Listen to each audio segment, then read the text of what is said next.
Did you know it is a lot easier to learn how to cast a magnetic braking reel than a centrifugal braking one?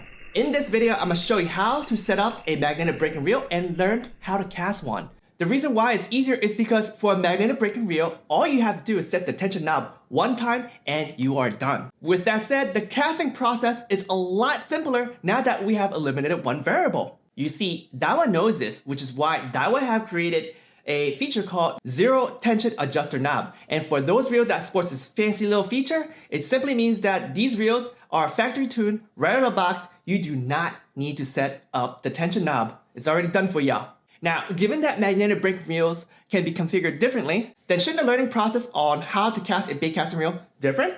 Now, while one can use the old legacy method, which was designed for how to set up and cast a centrifugal braking reel, that is actually a long roundabout way of learning how to cast a baitcasting reel. With that said, I have developed a method to teach anglers how to cast a magnetic braking reel. I have found the best way to teach someone how to cast a baitcasting reel is to teach them how to explore a reel so that they can fully understand how the braking system works. Knowing how a reel behaves will allow the angler to set up the brake settings to their skill level so that they can practice until they become caster masters. This video here is broken down into 5 sections. Feel free to use the chaptering tool to navigate throughout the video. The topics are as follows. First, I'll walk you through how a magnetic braking reel looks like and how to set up the tension. The next section, I'll talk about how important your thumb is when it comes to baitcasting reel. It's all about the thumb mastery.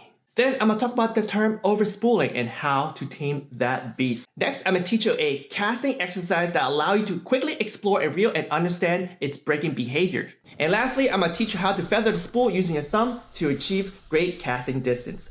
Let's do this. Alright, so the first section of this video is a walkthrough of a baitcasting reel and how to set up the tension knob. For this video, I'm actually going to be featuring this reel right here, which is the 2023 Daiwa Tatula 100. And as mentioned in the beginning video, some of Daiwa reels, such as this one right here, sports the Zero Tension Adjuster knob. So out of the box, this reel is pre-tuned. So if you actually decide to purchase this reel right here and use this reel or any other reels that uses the Zero Tension Adjuster knob, you could technically skip this section, but I do urge you to watch it because you can still learn how to reconfigure it just in case you ever change it or someone else change your tension knob for you. So for this section of this video, I'll be portraying the new Arc Gravity Bait Finesse reel. And yes, that's right. You can configure a Bait Finesse reel the same way. You just need to cast a lot lighter. All right, let's do a quick overview of a baitcasting reel. Once again, this is the Arc Gravity BFS reel, Bait Finesse reel. And the first thing you see here is this spinny guy. That is the reel handle. Note that this is a left-hand retrieve version and doesn't mean that this reel here is made for left-handers. I am a right-hander and I choose to do everything with my right hand, like the main important stuff, things that require dexterity. So casting, imparting motion, thumbing, okay? So yeah, I leave that all to my right hand, my dominant hand, and I leave retrieving, doing this with my left hand. Unlike spinning reels where you can take the handle off and put it either side of your reel, baitcasting reel, the handle is on one side only, so therefore you must pick the model that you want to use. So remember, left-hand retrieve model means the handle is on the left side, right-hand retrieve models means the handle is on the right side. The next thing behind the reel handle, you see a star-shaped little knob, and when you twist this star-shaped thing, it actually changes the drag for the reel. When you tighten this makes it harder for the fish to pull line out. But when you loosen this, it allows the line to come off a lot easier, allow you to play the fish. The next thing behind that little star knob, and it's on the side of your reel, is the tension knob. This controls the tension of the spool when it sits on a reel. And we'll talk all about that later because we're going to learn how to configure that. Next thing is the thumb bar. This controls the clutch system of the reel. When the clutch system of your reel is engaged, this spool only spins one way and it goes that way to collect line.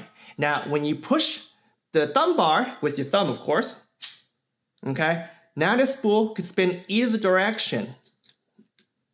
In order for you to cast the lure out, you have to push the thumb bar first, and also you got to stop the spool from spinning because when you have a lure tied on, what happens when you disengage this is free spooling, and then your lure is actually gonna be pulled down by gravity and your spool will spin. So when an angler hits a thumb bar, they have to hit the spool at the same time and hold the spool down. And you can do that pretty much in one motion, like this.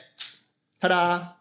Note that when the thumb bar is down, the clutch system is disengaged, and to re-engage the clutch system, all you have to do is reel the handle. You saw that? When you reel the handle, when the thumb bar is down, it pops right back up. And then the next thing I want to talk about is the spool itself. This is obviously where the line sits. And when you spin the handle, what happens is the spool will spin, collect line, and this thing also moves in the front. That is called a line guide. When you're retrieving, you can see this thing moving left and right. What that does is it organizes your line very neatly so that all the line gets stacked on perfectly onto the spool. So when you cast out there, having neater line means it casts a lot smoother and further. Lastly, on the side plate is the brake dial. When you change this, obviously it increases or decreases the braking power of the reel.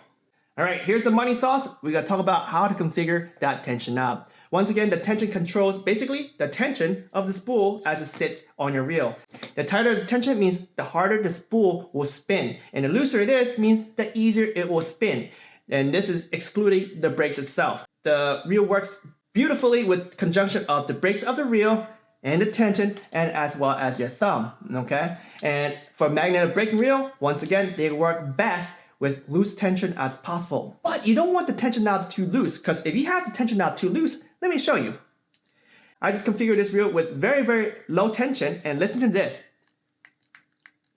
Did you hear that clacking noise? That is because the tension knob is so loose that the spool is moving left and right.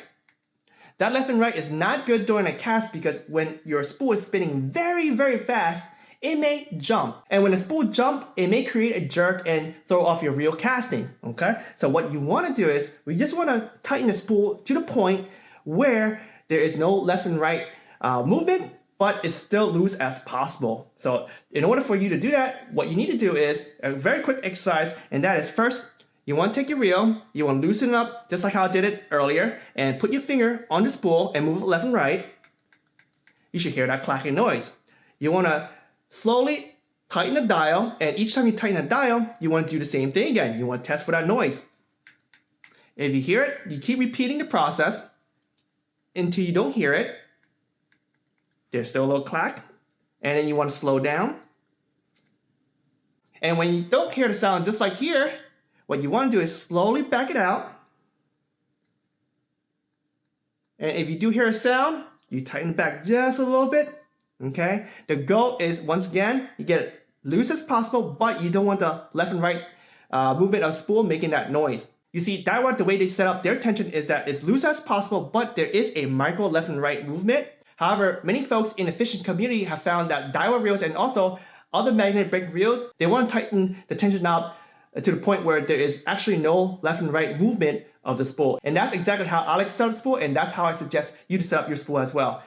Loose as possible, no side-to-side play. When it comes to using a bait casting reel, your thumb is one of the most important tools in order for you to become a master caster. You see, even right off the bat, you use your thumb in many instances. Obviously, we gotta use the thumb bar, right? You gotta use the thumb to hit the thumb bar, and when you hit your thumb bar to disengage the spool starts spinning. So you gotta stop the spool from spinning right off the bat, okay? So the cool thing is, you hit the thumb bar and hit the spool all at one time. And when it comes to casting, you have to time yourself in exactly when you let go of the spool as you swing your rod. And also, don't forget, you have to stop the spool before the lure touches the water or you'll be over spooling. When it comes to bait casting reel, the hardest thing for an angler to learn is how to feather the spool. Now, there's two instances when an angler has to feather the spool. First one is going to be the easier one, which is feathering the spool in conjunction of the reel's drag system so that you can slow down the amount of line being pulled by a fish. That is the easier one. The harder one is to feather the spool while your lure is flying out and prevent the overspooling from happening as you're trying to achieve long casting distance. You see, in order for one to cast very, very far, you have to set the brakes pretty low. And when you set the brakes very low, you have a high chance of overspooling. You have to use your thumb to control the overspooling in order to achieve that long distance. With that said, let's talk about what overspooling is. So you may have already heard of the terms backlashing and bird's nest. These are results of overspooling.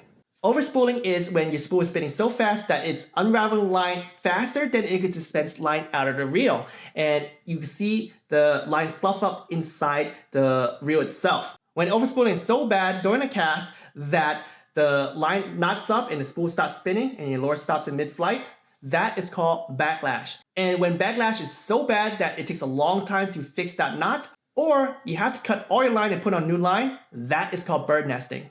Very, very bad. But don't be scared of the term overspooling. I will tell you exactly when those overspooling may happen, and I'll tell you how to solve those. The first one is pretty much right off the bat. The moment you hit the thumb bar, remember I told you when you hit the thumb bar you have to hold down the spool, right before you cast? Well, what happens if you don't? See this lure right here? Okay, this is what happens when you hit the thumb bar and not hit the spool. I am overspooling.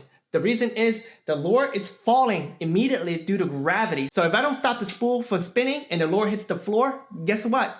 The lure may stop at the floor, but your spool is still spinning. Therefore, you will be overspooling pretty much right off the bat, which is bad.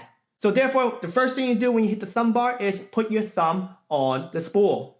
The next time you experience overspooling is your initial cast. During the initial cast, that is when your spool spins the fastest. So depending on your brake setting, you might be overspooling right at the beginning of every cast. Do note that in order for you to cast the furthest, you have to set your brakes low as possible to the point where you can overspool. So in order for you to cast far, you must practice your thumb mastery, and in order to solve and tame the overspooling at the beginning of every cast, you have to learn how to feather the spool using your thumb, which we will talk about in a later topic in this video. And then at the very tail end of your cast, you'll also experience overspooling, especially if you don't stop the spool from spinning right before the lure touches the water. At the tail end of every single cast, even though your lure hits the water, your spool is still spinning and it's going to be dispensing line. But now that your lure is stopped or slowed down, because you may be using a sinking lure, your lure is no longer pulling line out of the line guides fast enough, and therefore you will overspool. So to stop that, very simple. All you do is right before your lure touches the water, you have to use your thumb to stop the spool. Alright, now that you know everything you need to know about a bait casting reel and also how important your thumb is when you use a bait casting reel, I'm going to teach you a casting exercise that will allow you to quickly learn how your reel behaves. Note for this tutorial, I'm giving you an overview process of this exercise. If you want to see me break down the new 2023 Daiwa Tatula 100 and explore from beginning to end and see how well this braking system is, you can check out the card on the top right hand corner or the video that is shown during the end screen. Now before I teach you the casting exercise, let me go through the gears that I'll be using for this whole casting tutorial. For this casting tutorial, I'll be using the new 2023 Daiwa Tatula 100. Note that this came out 2023 in the US, but in Japan it's coming out in 2024 this year. For the line, I'm using Sufix Siege Monofilament 12 pounds. And for the rod, I am using Major Craft the MS1, and this specific model is a 7-foot model, and it's rated for 1/4 ounce to 5/8 ounce. For the rod, you don't have to get the same one, you get something similar. For this reel here, I recommend using either a medium power rod or a medium heavy rod. And for a lure, I suggest something weedless, and you should pick a lure that is within range of whatever your lure rating is for the rod. For this rod here is rated 1/4 ounce to 5/8 ounce. And for the lure here, I have the new Z-Man Chatterspike. It's a fluke style body lure, and I have it rigged up weedless on their new ZWG hook. This is a size 4/0 and 1/8 ounce. The total weight of this lure here, this whole rigged up lure, is 3/8 ounce, which is well in range of this setup. It's really important to pick a lure that's within range of your setup, because if it's too heavy or it's too light, it may be difficult to cast with that setup. Now, when we're out there doing some casting, make sure you do only sidearm cast, because sidearm cast is a lot more forgiving than overhand cast. See, when you do overhand cast and your timing is not correct, what could happen is the lure will hit right in front of you and you do not have enough time to stop the spool from spinning, and then you'll be overspooling. But if you do a side cast, the worst you could do is your cast is not going to be accurate at all, but you do have enough time to stop the spool. So focus on a simple side-to-side motion, back and forth, or you do an on-hand roll cast. So in a nutshell for this casting exercise, what we're trying to do is we're going out there and try to find a sweet spot, okay? And what we're going to do is we're going to cast using different brake settings and different casting power. What we want to look for is a brake setting where we cast at full power, or at least close to full power, and the spool will just slightly overspool at the initial cast. It should look something like this.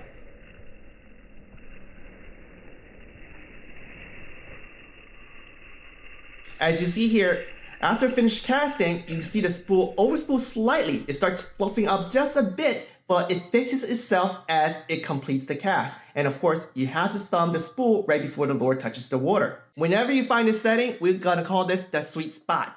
For me, as a proficient angler, I'll be using break settings right below this, and I'll be feathering my cast pretty much every single cast to achieve long casting distances. And for you beginners, what you'll be doing is you're gonna be using either this break setting, or you can set up 1 or 2 notches above the setting and practicing casting. All you wanna do is practice the casting motion, and also you wanna master that thumb. You wanna make sure you release the spool during the right time during casting, and also you wanna stop the spool from spinning right before the lure touches the water. Okay, now that you understand the overview process, let me walk you through the exact steps that I use to explore a reel. The first thing I do is I set the brakes to max power, and I do a cast that's close to max power as possible. If you are using the same setup or a setup that's very close to what I'm portraying today, what you'll notice is the Daiwa Tatula 100 will cast a short distance, but it'll fly out pretty accurate, and it will not overspool at the beginning of the cast. This is good, and this means that this reel here have a really strong braking system. Now, if you are not using a Daiwa reel, if your initial cast does not overspool, you are good to go. However, if your cast overspools when you use max brake setting, then we potentially may have a problem. This means that your reel may be underpowered for the braking system. If your overspooling was very minor and it fixes itself, you can potentially still use this reel. However, if you have the brake setting to max and you backlash, that means your reel's braking system is very underpowered and is actually bad, and I highly suggest you to refund it, because this reel is going to make it very difficult for you to learn how to master your thumb for bait casting. If you're using a Tatula like I am in this video, you'll find that casting at full power using brake setting 15 will not overspool at the initial cast, and therefore we have to lower the brakes once again and repeat the process. If you are using the Tatula like I am, I can tell you that the sweet spot for my setup is brake setting 8. And if you are not using a Daiwa reel or Daiwa Tatula, just keep repeating this step until you find that sweet spot. And once again, the sweet spot is when you cast at full power, it should overspool just a little bit at the beginning, and it will fix itself by the end of the cast. Okay, now that you have found the sweet spot for your bait casting combo, and you feel very comfortable casting, it's time to level up. And in order to level up and cast the furthest, you need to set the brake setting below that sweet spot, and you need to learn how to feather that spool. You ready to feather the spool? Let me teach you. What we want to do is set the brake setting below the sweet spot about 1 or 2 clicks, and we are no longer casting at full power. Not anymore. What you want to do is you want to figure out the casting power where it will start overspooling right at the beginning of your cast. From there, what I want you to do is practicing releasing your thumb a lot softer. So when you do your cast in the past, it's pretty much you cast and you let go. But right now, you want to let go softly. And you want to figure out how soft you let go to the point where it starts overspooling. This will allow you to train the sensitivity of your thumb. And eventually, what you want to be able to do is whenever you release your thumb slightly and you feel that overspooling happen, you'll be moving your thumb around, whether it's left and right, up or down, to tame that overspooling beast. The only way that you can master your thumb and feathering spool is to create that situation on where it will overspool, and just keep practicing. It's gonna take some time, but I am pretty confident that if you follow this method that I'm teaching you today, you'll be on your way to be a master caster. I hope you have found this tutorial on how to cast a bait casting reel much easier using a magnetic braking reel. I truly believe this is the fastest way in learning how to cast a bait casting reel, as we have eliminated some variables and steps within the learning process. In addition, the method that I've taught you today can be used for even proficient anglers who want to fast track and learn a new reel behavior. I have used this recently in exploring the new Arc Gravity Bait Finesse reel, as well as the Daiwa Tatula 100. You can check out those videos in the end screen here. If you have found this tutorial useful, please smash the like button for me. And if you know an angler that wants to learn how to cast a bait casting reel, feel free to share this video so that they can learn how to cast a lot quicker. I have left links in the video description below in where you get all the products that I have portrayed today. Thank you all for watching The Fish Don't Wait. Practice the thumb mastery and enjoy fishing using a bait casting reel.